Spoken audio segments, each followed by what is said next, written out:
Hello दोस्तों, तो आज हम कल की तरह आज फिर एक नया चैप्टर लाए हैं, मतलब नया वीडियो लाए हैं जिसमें आपको टॉप 10 वीवीआई ऑब्जेक्टिव मिलेगा लोथल के बारे में, जो एनसीईआरटी के वेबसाइट बेस पर लाया हूं, जो आपको हर एचएससी एग्ज़ाम में महत्वपूर्ण है। तो चलिए प्रश्न नंबर 1 देखते हैं कि लोथल किस नदी के किनारे बचा हुआ था। ऑप्शन देखते हैं। ऑप्शन ए सरस्वती नदी, ऑप्शन बी भागीरथी नदी, ऑप्शन सी साबरमती नदी, ऑप्शन डी सिंधु नदी। तो जो लोथल वह किस नदी के किनारे बची हुई थी दोस्तों? तो वह साबरमती नदी के किनारे बची हुई थी। इसका राइट आंसर होगा Sabarmati. Sabarmati option C answer इसका होगा। चलिए अगला प्रश्न देखते हैं। आइए अगला प्रश्न देखते हैं।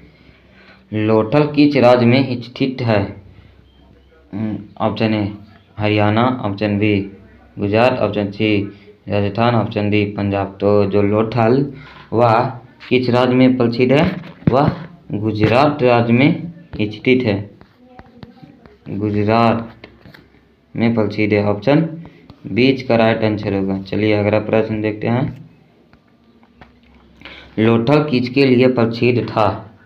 ऑप्शन ए अनाज के भंडार के लिए, ऑप्शन बी नलियों के लिए, ऑप्शन सी गोदाम एवं बंदरगाह के लिए, ऑप्शन डी मंदिरों के लिए। तो इसका राइट आंसर होगा गोदाम और बंदरगाह के लिए वह लोथल प्रसिद्ध था, क्योंकि वहाँ बंदरगाहों की संख्या बहुत ज़्यादा थी, इसलिए वहाँ गोदाम और बंदरगाह के लिए वह प्रसिद्ध था। कौन? लोथल। तो इसका राइट आंसर होगा सी दोस्तों। चलिए अगला प्रश्न देखते हैं। लोथल को किस प्रकार के नगर के रूप में जाना जाता है? ऑप्शन ए धार्मिक नगर, ऑप्शन बी व्यापारिक नगर, ऑप्शन सी औद्योगिक नगर, ऑप्शन डी बंदरगाह नगर। तो दोस्तों जो इसे रखा गया था, लोथल को किस प्रकार के नगर से जाना जाता है?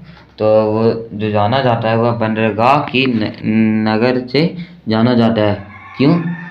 क्योंकि यहाँ थी बंदरगाहों की संख्या बहुत ज़्यादा थी, इसलिए इसे इस नाम से जाना जाता है, इस रूप से जाना जाता है। तो इसका राइट आंसर होगा ऑप्शन डी। Option D. चलिए अगला प्रश्न देखते हैं दोस्तों। लोथल में किस प्रकार की वस्तुएं पाई गई है जो उसके समुद्री व्यापार का प्रमाण देती है? ऑप्शन ए मिट्टी के खिलौने, ऑप्शन बी विदेशी मोती और शंख, ऑप्शन सी लौह औजार, ऑप्शन डी ताम्र मुद्रा। तो इसका समुद्री का जो ये होगा ऑप्शन बी। चलिए अगला प्रश्न देखते हैं। यहाँ समुद्र में से यह निकला था, व्यापार के लिए प्रमाण देती है, व्यापार करने के लिए यह प्रमाण देती है। तो चलिए अगला प्रश्न देखते हैं। निम्नलिखित में से किस आंदोलन की शुरुआत बंगाल में हुई थी? ऑप्शन देख लेते हैं। रामकृष्ण मिशन, आर्य समाज, सत्य शोधक समाज, प्रार्थना समाज। तो जो इसका राइट आंसर होगा दोस्तों वह प्रार्थना समाज के लिए यह आंदोलन की शुरुआत की गई थी। तो इसका राइट आंसर होगा डी। चलिए अगला प्रश्न देखते हैं दोस्तों। लोथल की खोज किसने की थी? तो जो लोथल की खोज की थी वह देखते हैं। Option A R D. Banerjee, option B Dayaram Sahni, option D A.H.R. Rao, option D John Marshall. तो इसका राइट आंसर होगा A.H. राव। ऑप्शन सी इसका राइट आंसर होगा। चलिए अगला प्रश्न देखते हैं। लोथल के गोदाम में कितने कक्ष रूम पाए गए थे? मतलब जो लोथल में कक्ष रूम था वह कितने थे गोदाम में? वह पूरा मिला के ऑप्शन 64 थे। ऑप्शन देख लेते हैं। Option A 64, option B 12, option C 24, option D 20। तो वहाँ जो गोदाम में कक्षों की संख्या थी वह 64 थी दोस्तों। ऑप्शन इसका आंसर ए होगा। अगला प्रश्न देखते हैं। लोथल किस सभ्यता का भाग था?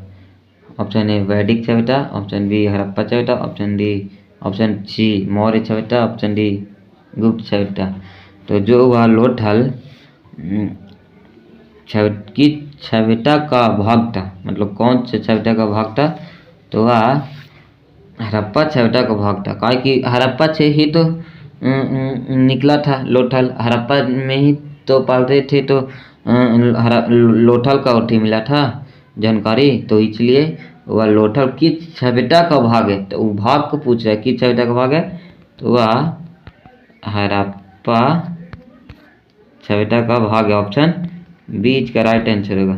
तो चलिए अगला प्रश्न देखते हैं। लोथल में कौन सी मुहरें मिली है जो उसके विदेशी व्यापार की ओर संकेत करती है? ऑप्शन ए मिस्र मुहरें, ऑप्शन बी सुमेरिया की मुहरें, ऑप्शन सी चीन की मुहरें, ऑप्शन डी रोमन मुहरें।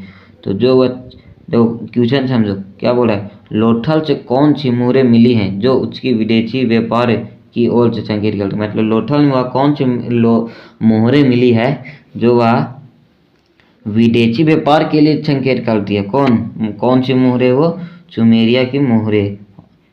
कौन सी मुहरें? सुमेरिया। तो चलिए इसका राइट आंसर होगा ऑप्शन बी। चलिए अगला प्रश्न देखते हैं। लोथल में डाक यार्ड की खोज से क्या पता चलता है? मतलब डाक यार्ड को एक डाक द्वारा रहता था। दो इसमें कहने का मतलब वो है कि वह की खोज से क्या पता चलता है, क्या पता चलता है हम आज उस समय और आज के समय में।